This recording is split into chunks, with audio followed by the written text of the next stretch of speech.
and we welcome you to a sunny day in Baltimore. We're ready for baseball on a beautiful Saturday night in San Diego. You could not ask for a better day here at Fenway Park. Great crowd here today. You don't see any empty seats. Big crowd, big ovation. Welcome back to the show. You're ready to play ball. Every day you say it's time for baseball, but tonight it's a little bit different. The beauty of baseball is that on any given day, anything can happen. And on April 10th, 1998, a little bit of everything happened. Pitching dominance. Strikeout number 15 for Randy Johnson. Fantastic finishes. And this ball is hit well. It's out of here. Hit to left field. Gone. Oh, what an exciting finish to this opening day, 1998. And runs galore. There's a line drive. Joe Girardi will drive into Yankees' 17th run. And it's all coming up on MLB Timeline. Hi, I'm Steve Finley. Oh, mercy. Goodbye home run. Ball hammered out of the ballpark to right field.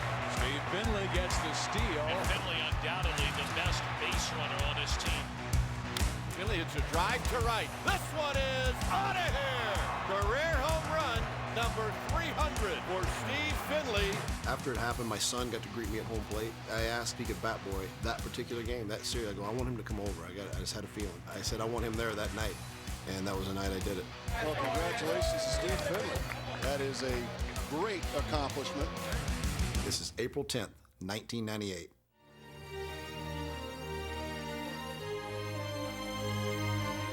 Let's start with the pitching. What a matchup here today. Schilling is a high ball pitcher. Maddox is a low ball pitcher. Early on, if he sticks to his strike zone, it would favor Greg Maddox. Well, we'll see how that plays out as we go along here. The Red Sox opening the home portion of their 1998 schedule against the Seattle Mariners. This is fun opening day. It always is. And I think we're looking forward to see how these fans react and introductions to Mo Vaughn. First baseman, Mo Vaughn. And then after all the hoopla, we got a good baseball game. Randy Johnson was not won yet this year.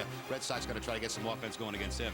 River Avenue at 161st Street clogged with baseball fans and traffic for a 75th opening day here at Yankee Stadium. We're just getting started. The Yankees and the Oakland A's headed toward the opening pitch. Coors Field, fans here hopeful the Rockies can get off the schneid at home. 0-3 so far. The Reds in town. Good evening from Kauffman Stadium. After falling short last night, the Royals try to get back on the winning track tonight against the Twins. Coming up, it's the Indians and the Angels. Clear and crisp in downtown Cleveland. Welcome to Montreal. The Cubs have struggled in these domes. They haven't played well at all. They haven't won here in a couple of years, I don't think. Well, when you're 1-11 in domes, you don't exactly eagerly anticipate this particular evening. But the Cubs looking for a big series because they've got St. Louis and Milwaukee right on their backs.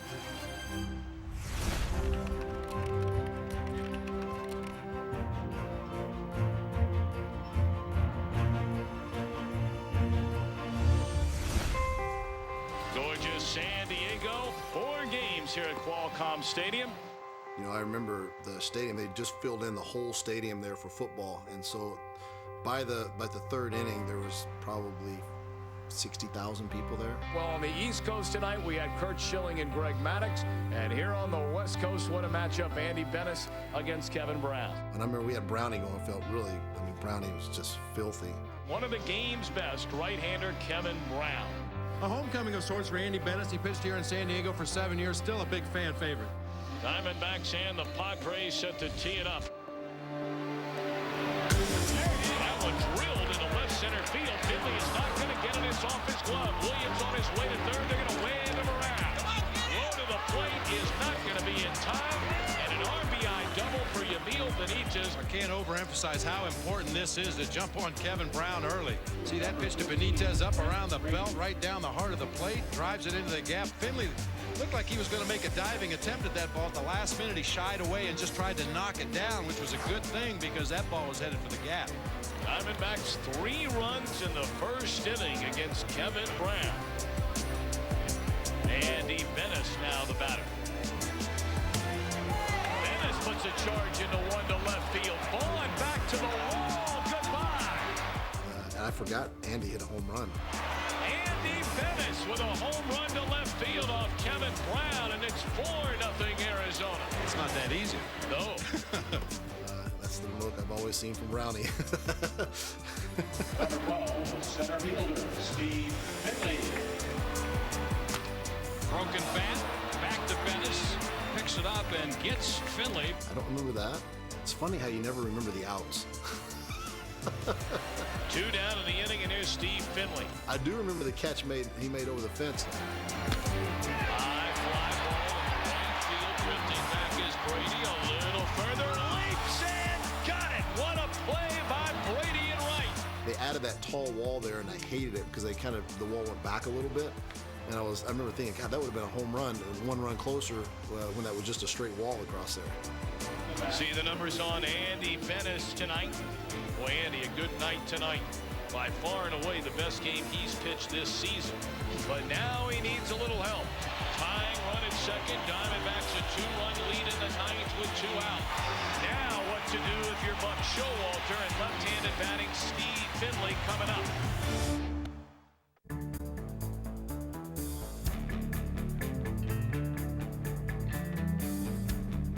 You know it coming in. You've got 2 of the best pitchers in the game. Curt Schilling on the mound for his 3rd start.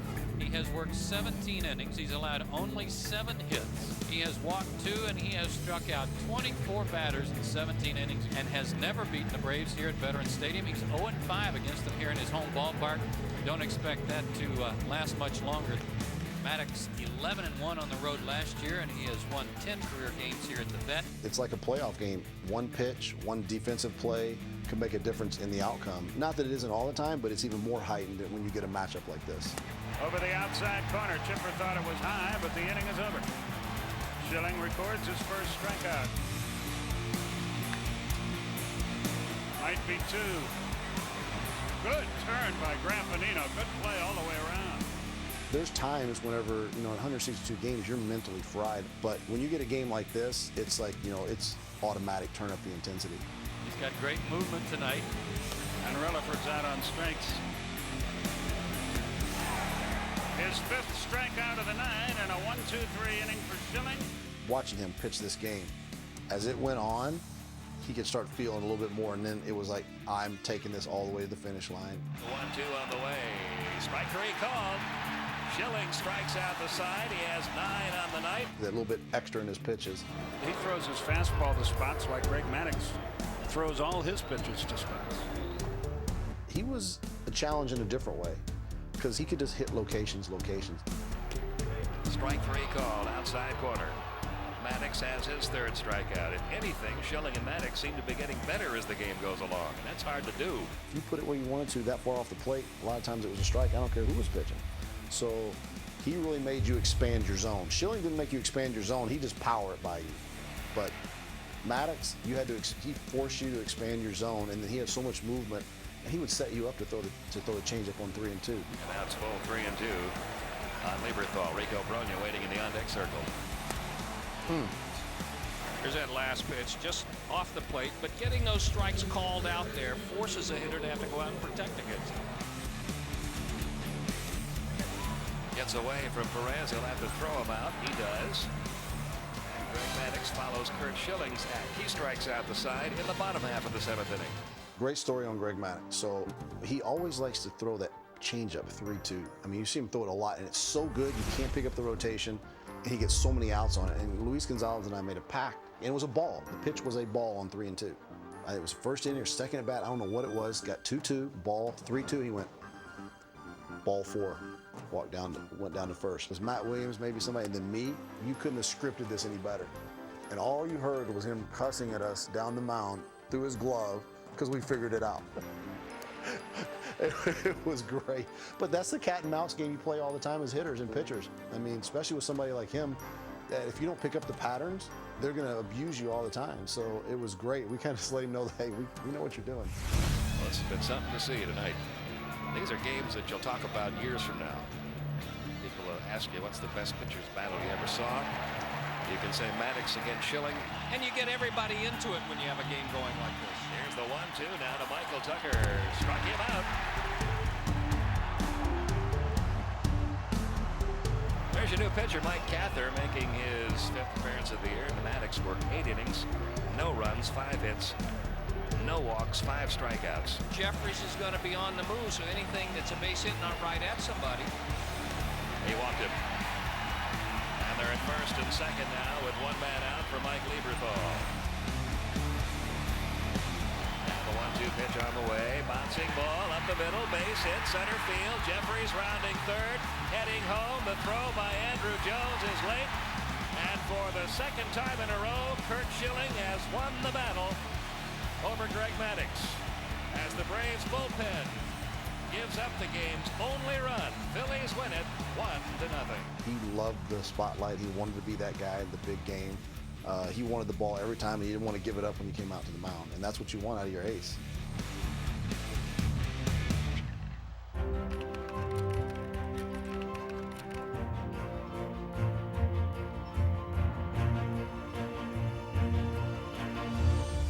It's a clearly Canadian evening. Temperatures in the low 40s, but we are warm and toasty under the dome. The first of 3 between the Cubs and the Montreal Expos.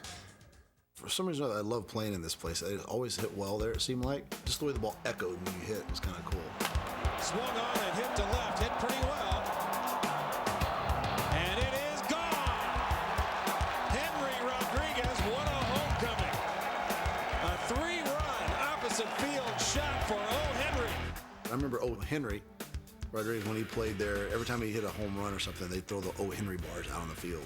Pretty cool for the limited amount of people were there. Kevin Tapani on the mound tonight. Swung on and missed. He struck him out. Guerrero got a piece of that one. Service able to hang on, and that's out number 2. The 1-2 pitch is hit in the air, left side, on the infield. Blauser squeezes it, and the inning is over. So a 1-2-3 third for Kevin Tapani. To his left to end the inning. Kevin Tapani making it look really easy tonight. What does it feel like being on a winning end of a game like this? You're happy. You're off the field quick. Tired doesn't come into play. You know, last year the Cubs won their 8th game on May 6th, game number 30. Tonight they win their 8th on April 10th.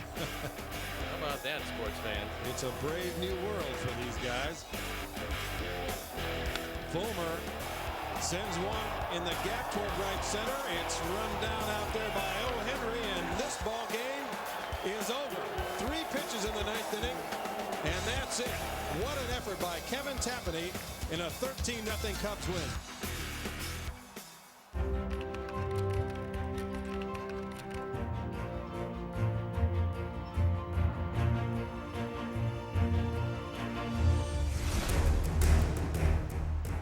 Fenway Park, it's the home opener between the Red Sox and the Seattle Mariners. Should be an interesting pitching matchup today. Brian Rose making his 2nd start of the season, just his 3rd major league start. And the Seattle Mariners will be looking to Randy Johnson. When Randy went to Seattle, I faced him when he was in the minor leagues, and they had a speed gun in our dugout. One pitch would be 98, the next one would be 87. It was fastballs. He had no clue where it was going. And a swing at a bad pitch way outside, and Garciaparra strikes himself out. I mean, you ever see that Rookie of the Year game, that movie? The kid in the back corner of the batter's box? That's the way I faced him back then, because it was like you were in the dirt like every at bat. And 3 swings for Jim Leyritz, and he'll head back to the dugout. When he got up here and he got it refined, I mean, he was still effectively wild. And the 3-2 is a swinging strike 3. So Johnson gives up the double to Valentin, hits Mo Vaughn, but strikes out the side in the 1st. And a called 3rd strike. Make it 4 strikeouts now for Randy Johnson. That hard and coming from out here in 6'10", I mean, he had the whole package that you would want for a power left-handed pitcher. He was not a joy to face. And strike 3. Randy Johnson has 5 strikeouts through the first 2 innings. He has both pitches working for him this afternoon. That's trouble for Boston.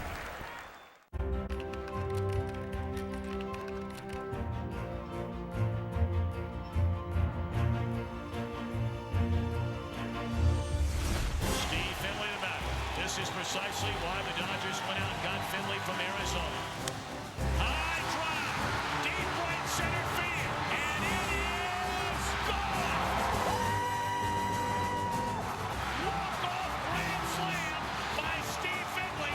I didn't know. I just knew the game was over. I didn't know it was going out of the ballpark.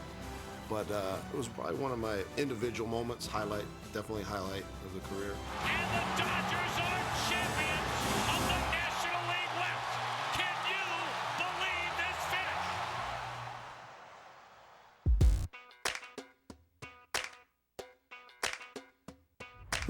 Who was the 1998 AL MVP? Derek Jeter. He was a hit machine. Derek Jeter does it again. 4th hit of the game, 5 RBIs. Juan Gonzalez was a power machine. Deep into center. Griffey going back. Far back. He's under it. He's at the wall. Going. A home run. He's got 101 before the All-Star break. And Nomar Garciaparra. I mean, he was the same thing. He was a hit machine. Garciaparra showing that surprising power. But Juan Gonzalez would be my guy. Gonzalez has just launched a cannon shot. Long gone was long gone. Who was the 1998 NL MVP? This is terrible. I'm going to get this one wrong. Mark McGwire. Mark McGwire, a towering home run. Moises Alou. There's a drive. If it stays fair, it's out of here. It's a 2-run homer for Moises Alou. Sammy Sosa. And, you know, Mark McGwire. I mean, he hit the home runs. He beat the record that year. Here comes the man of the moment, Mark McGwire. Down the left field line. Is it enough? Gone! There it is! 62! Touch first, Mark. You are the new single-season home run king. It was Sammy. See, I told you I was going to get it wrong.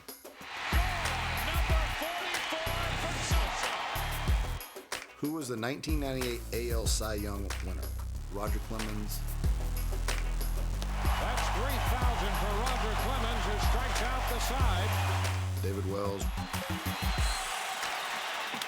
Popped up right field near the line. O'Neill appears to have room. He puts it away, and David Wells has pitched a perfect game. Or Pedro Martinez. 2-2 pitch, he struck him out. That's 17 for Pedro. Man, I know Roger had a good year in Toronto, but I might have to go with Pedro there. Roger Clemens has won 17 games on the year. That was his second in a row. Dominating performance by Clemens. ERA now is going down even further. Who was the 1998 NL Cy Young winner? Kevin Brown. Kevin Brown pitched an outstanding game tonight. Tom Glavine. And get into the ball game is over. Tom Glavine has 20, and the Braves have won 100 games. Trevor Hoffman. You see, this is a trick question. I know Trevor was the fireman of the year that year. I know Brownie didn't win it that year. I don't remember Brownie winning it that year. Glavine, he won 20 games. He only won 20 games that year. Yeah, that's right. Glavine has been masterful tonight. Who was the 1998 AL Rookie of the Year? Ben Grieve. 5 RBIs for Ben Grieve. Mike Caruso. Caruso gets his first major league hit. Wow, this is tough. Rolando Araujo. The 0-2. Strike 3 call. I have to go with Ben Grieve. Ben Grieve continues to have great success in his first year. Who was the 1998 NL Rookie of the Year? Todd Helton. That's a natural choice. In the air to deep right field. Hubbard going back to the track, to the fence. She's gone. A 2-run home run for Todd Helton. Travis Lee. A 3-run double by Lee, and the Diamondbacks are back on top 8-6. Kerry Wood. Called strike 3, second strikeout for Wood. You know, I think I remember Travis Lee getting it there. The man of the afternoon, Kerry Wood. Kerry Wood? I don't remember Kerry Wood being the Rookie of the Year. Here comes the hook. Got it! 20 strikeouts. I just always think of a hitter being the Rookie of the Year, not a pitcher. I did not know he won the Rookie of the Year that year. I was so immersed into the playoffs, going to the World Series, I didn't even care about awards. Fly ball into shallow left center. Long run for Finley. The Padres are going to the 1998 World Series. I remember making the catch and just squeezing the ball as hard as I could because it wasn't going to come out. I grabbed it when I was running in, and it was, then it was pure pandemonium after that. And you can bet they're celebrating back in San Diego. It has been a long wait, 14 years. In spring training that year, we took that ownership, go, okay, this is World Series or bust. And when it happened, it was this elation. It's like, yes, we made it, And then we got swept 4 games by the Yankees. But we made it to the World Series that year. I still really don't care about awards. I mean, everybody gets awards, they get awards, but did you win the World Series? The chance of a lifetime for Luis Gonzalez. Bases loaded. 2-2, bottom of the ninth, Game 7 of the World Series. That whole series was just a series of single pitch, high stress moments. And the 0-1 delivery. And a little blooper. Base hit! Diamondbacks win! They're the world champions! Gonzalez did it! And they are the champions of the 2001 World Series! I remember standing out on the field, and I just put my hands on my head going, we did it. We did it. When you're a player, that's what you dream about, is winning a World Series. And you don't get that many opportunities, really. Folks, it doesn't get any better than that. Honk your horn, stomp your feet, celebrate in Arizona. That's the ultimate goal. Do you have the ring?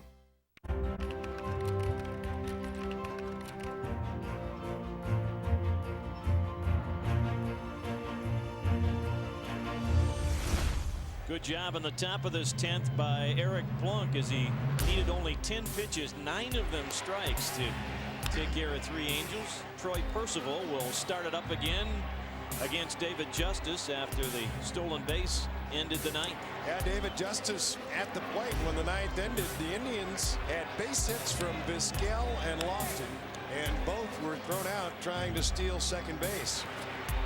The 2-1 pitch. Hit in the air, left field, behind third base. Garcia over.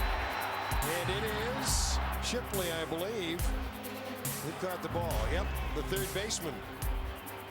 1 out. Here's Manny. The pressure was on because, at any moment they could explode. Manny has 1 hit in his career in 5 at-bats against Percival, and it is a home run. Pitch to Ramirez. Past the third baseman into left field, a base hit. So the winning run at first base with 1 out as Manny Ramirez delivers his second base hit of the afternoon. There's just something special about the way he approaches the bat. I think because he had such a good eye. He let the ball travel because he could hit it out the other way. We are tied 5-5. Any mistake you made was going to be taken advantage of. Inside, he walked him on 4 straight pitches. Every pitch was high-stress moments. The 2-2 pitch, strike 3, got him. But now there are 2 down for Jim Thome. He's just a large human. He's one of those guys, you see him, you can tell he's a little big, but when you get by him, he's just a large human. Crowd chanting Thome. They'd like to go home, I think. And go home with a smile on the face. He was always that guy. I mean, he might strike out a lot. 1 for 4, struck out 3 times. But he always found a way to get that big hit when you need it. Could use one into the seats right here. Hit to left field. Stay up and stay fair. Baseball gone. Jim Thome with a 3-run homer. And the Indians win it 8-5. First home run of the season for Jim Thome. And it couldn't have come at a better time for the Tribe. He didn't crush that ball to left field. He hit it good, and it still goes out. I was always jealous of guys that could do that. Oh, what an exciting finish to this opening day, 1998.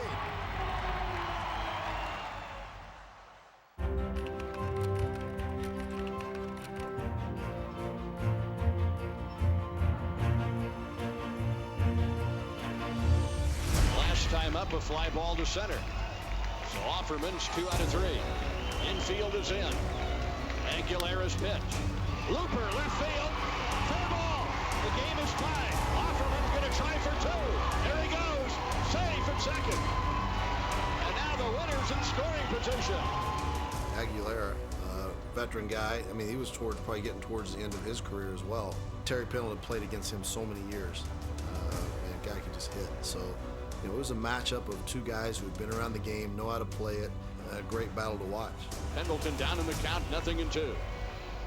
Terry up there left-handed. Rick Aguilera brings it home.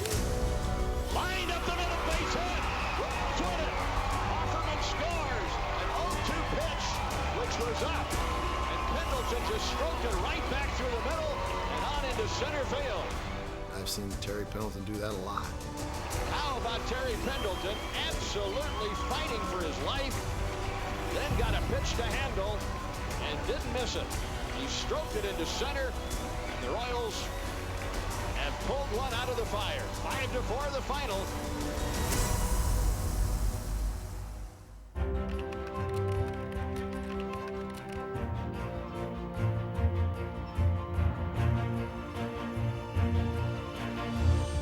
Red Sox continue their first homestand of the year. Mo Vaughn leading off the bottom of the fourth. And called strike three right over the heart of the plate. And Mo Vaughn is the 6th strikeout victim of Randy Johnson. Second called. Well, this is a different Randy Johnson than the first two outings of the year. And this is a Randy Johnson today that's going to use his fastball to get outs. It's usually fastball up in here, but he starts a slider right here at you. So it's like you have to see that rotation out of his hand. It's not easy. And swings through a fastball. That is Randy Johnson's 8th strikeout of the afternoon. I would have taken my shot righty if they would have let me. I might have had a better shot most of the time. The 0-2. Valentin called third strike. The call made by John Shulak down at first as he punches Valentin out on the check swing. So that's one strikeout now of all 9 Red Sox hitters for Randy Johnson. Swinging strike three, number 10 for Randy Johnson. He's pretty incredible. He strikes out the side in the 5th. The Red Sox have their 2-0 lead at the end of 5 here at Fenway. Johnson has been outstanding today, with the exception of the home run. And let's see how he responds now when he has the 3-2 lead. 1-3 on Leyritz. Strikeout number 11 for Randy Johnson. Backdoor breaking ball by Johnson. He'll start it off the outside edge and pick up the outside corner to pick up the strikeout. The last 3 now for Johnson have been on the breaking ball. Look at the 11 strikeouts and 2 walks. Johnson ready to uncork his 99th pitch of the afternoon. And he has his 12th strikeout of the day. Another called third strike. You don't see too many left-handers where you actually have to move your eyesight over. You know, most lefties you can look straight on, this ball's coming from here, but he's so tall, and when he gets out to the side, your eyes are actually moving over here, so it's just a different feel. And he cannot hold back. Strikeout number 13 for Randy Johnson. He's a real battle for a lefty. I mean, a real battle. Johnson has been close to invincible. Has to feel good when you're on target like this. Well, you wonder if Johnson would be able to go the distance here today. All-time leaders, strikeouts per 9 innings. Randy Johnson ahead of both Nolan Ryan and Sandy Koufax. No chance. Strikeout number 15 for Randy Johnson. You know, after a couple of tough outings, Randy Johnson has to be very happy about this one this afternoon. When you start believing in it, it starts happening. That's the results you start getting. With Heathcliff Slocum coming on to try and save it for Randy Johnson when we come back after this break.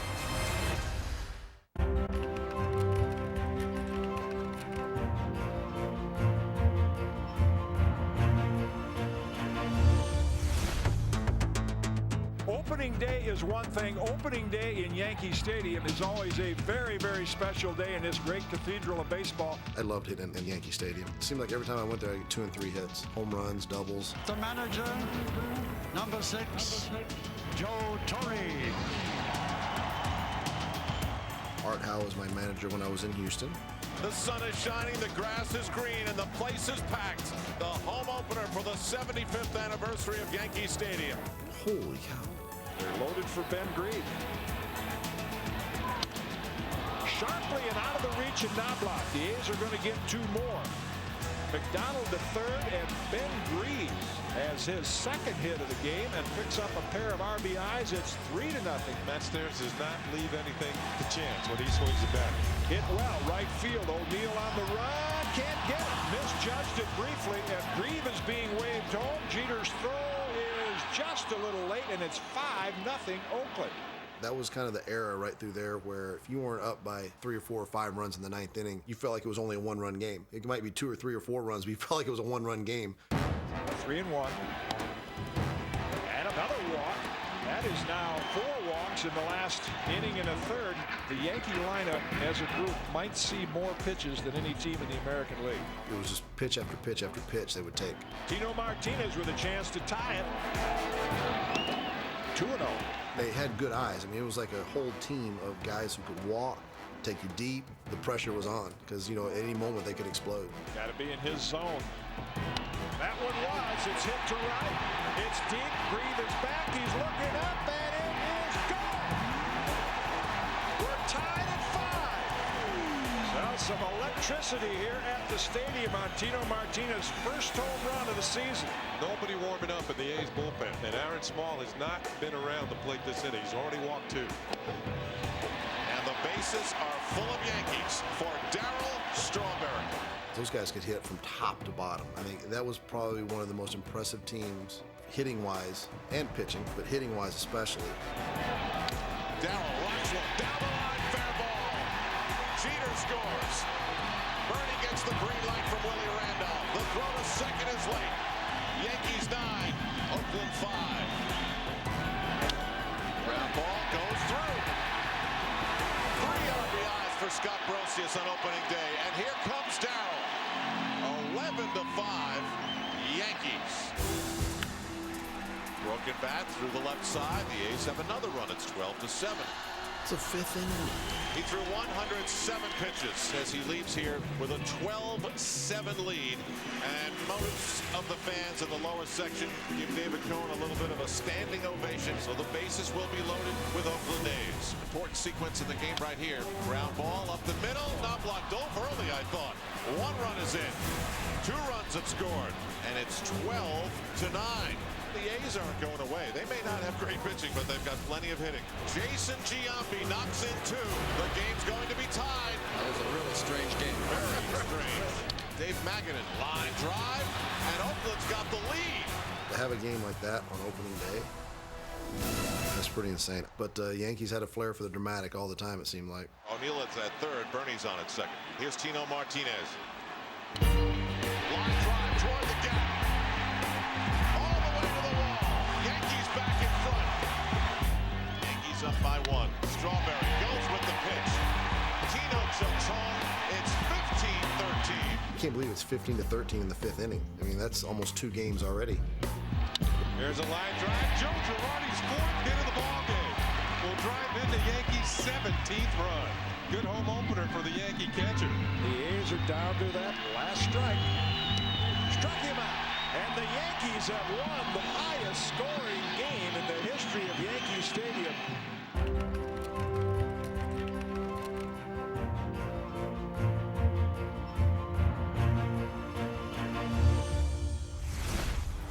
Coors Field, the Reds and the Rockies.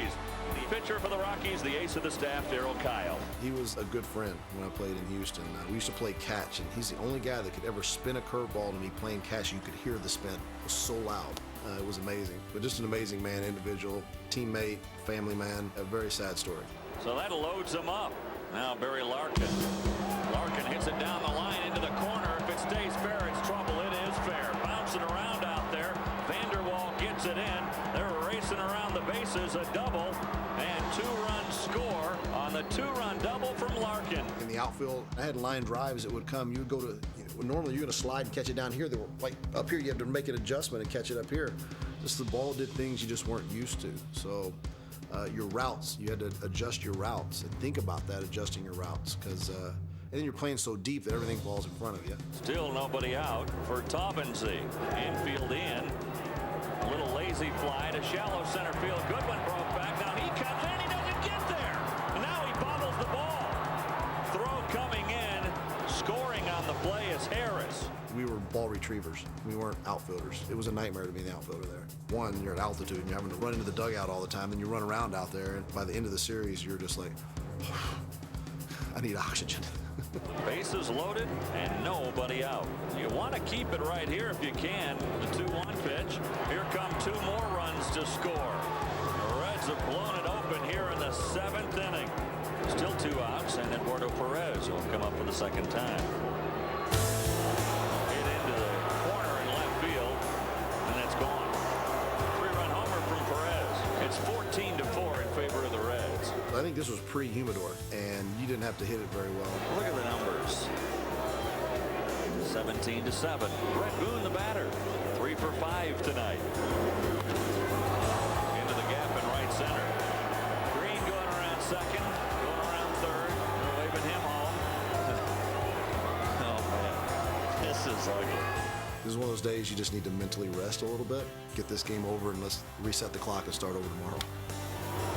Steins with the catch to end the game. Reds win 18-7. All you can hope for is it's over with. Go home, go to bed, set the alarm. See you tomorrow.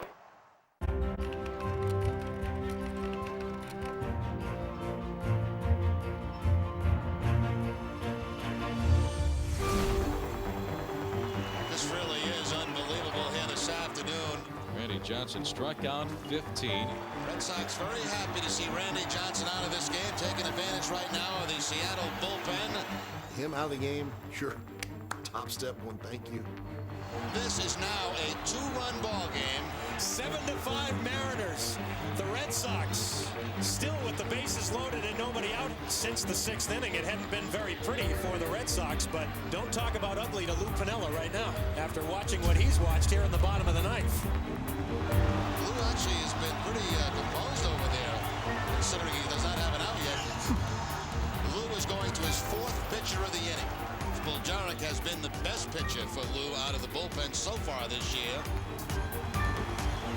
Now many in this big crowd at Fenway Park coming to their feet to salute Mo Vaughn. Nobody was leaving because they didn't know what to expect. Fans don't want to miss that moment. Mo with the bases loaded. Just 304, but 6 grannies. Mo could hit. And this ball is hit well down the right field line. It's out of here.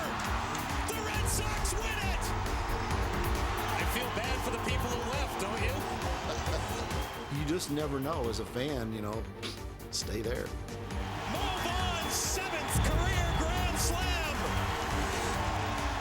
And the Red Sox win it 9-7, scoring 7 runs on 7 batters in the bottom of the 9th.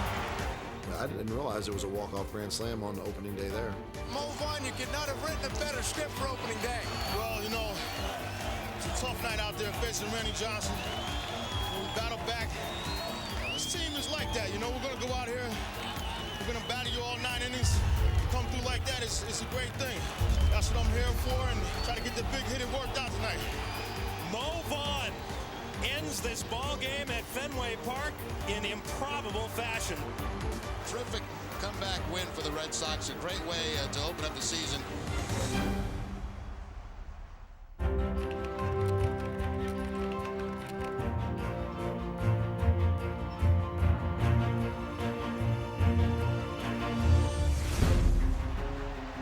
Diamondbacks a 2-run lead in the 9th with 2 out. Bottom of the 9th inning. Felix trying to save this one for Andy Benes, who went 8 strong innings tonight. When that situation came up, I started counting ahead and looking. I was sitting on the bench going, please get me to the plate, please get me to the plate. You know, and looking, going, this might just work out. Left-handed batting, Steve Finley coming up. The crowd's into the ball game. The tying runs at second base. I was just looking at the crowd, just going, this is what I've been waiting for. 27,243 coming their feet. This is just as good a matchup with Felix Rodriguez out there on the mound. The sinker that he throws will tail down and away from the left-handed hitting Finley. Finley's a very rare left-handed hitter. He's a better high ball hitter, and he's a better breaking ball hitter, especially against left-handed pitchers. I think the best matchup is the young man they have on the mound right now. Well, right before this last at bat, Merv Retman grabbed me and said, "Get your foot down early," because I was really struggling that first week getting my foot down. "Get your foot down early. Get your foot down early." Like, grabbed my arm. And I turned around and was like, okay. Tying run at second, winning run at first, 2 out of the 9th, and here's fifth. I was like, okay, the first pitch, I'm just going to get my foot down early, just like he said. Fastball right down the middle, a strike. And that's why I took the first pitch, and it was right down the middle. I was thinking, Merv. You know, I could have been swinging. Rodriguez, you saw, barely able to get enough spin. He's out there on the mound, and this is the toughest spot he's been in his very young major league career. I remember thinking, wow, that looked like he rolled the baseball up there, and it was 98 miles an hour. It looked so slow, so I said, I'm going to do the same thing again. All I was thinking about was getting my front foot down early. Merv Retman grabbing me by the arm, "Get it down early."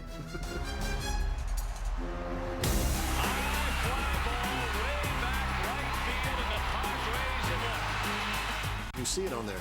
You see my foot get down really early, stop, and then just put the swing on it, and there it went. Finley reaches out over the plate and hooks it. He knows it's gone immediately. A lot of power in that small frame of Steve Finley. I remember rounding the bases, getting to home, never thought about taking the helmet off, no. And just remember how everybody likes to hit you on top of the head whenever you have a helmet on. Jubilation in that Padres dugout. Hey, they've been the comeback kids this season. This is what I dreamed in my head was going to happen, and it made that moment even better. Steve Finley, a grand slam in the bottom of the 9th inning. When you're on your own world and you're playing your game, you really don't pay attention a whole lot to other games going on. That was some crazy games. Strikeout number 15. That's one strikeout now of all 9 Red Sox hitters. What an effort by Kevin Tapani as he has completely baffled the Expos batters tonight. Curt Schilling has won the battle over Greg Maddux. Such a myriad of different circumstances. To have 2 walk-off grand slams in the same day is pretty cool. The Red Sox win it! The Padres have won. And Tomey's walk-off home run. Jim Thome with a 3-run homer, and the Indians win it 8-5. I mean, that's a lot for opening days for a lot of these teams. Lined up the middle, base hit. And the Royals get 3 in the bottom of the 9th. And the Yankees have won the wildest, highest scoring game in the history of Yankee Stadium. I mean, I can't believe there was all those games going on any day. Doug, what's one of the strangest games I think you'll ever see? People ask you, what's the best pitcher's battle you ever saw? You can say Maddux against Schilling. It's kind of nice to get a look back at this and see all, this date in history. This ball game is over. It's kind of fun. What an exciting finish to this opening day 1998.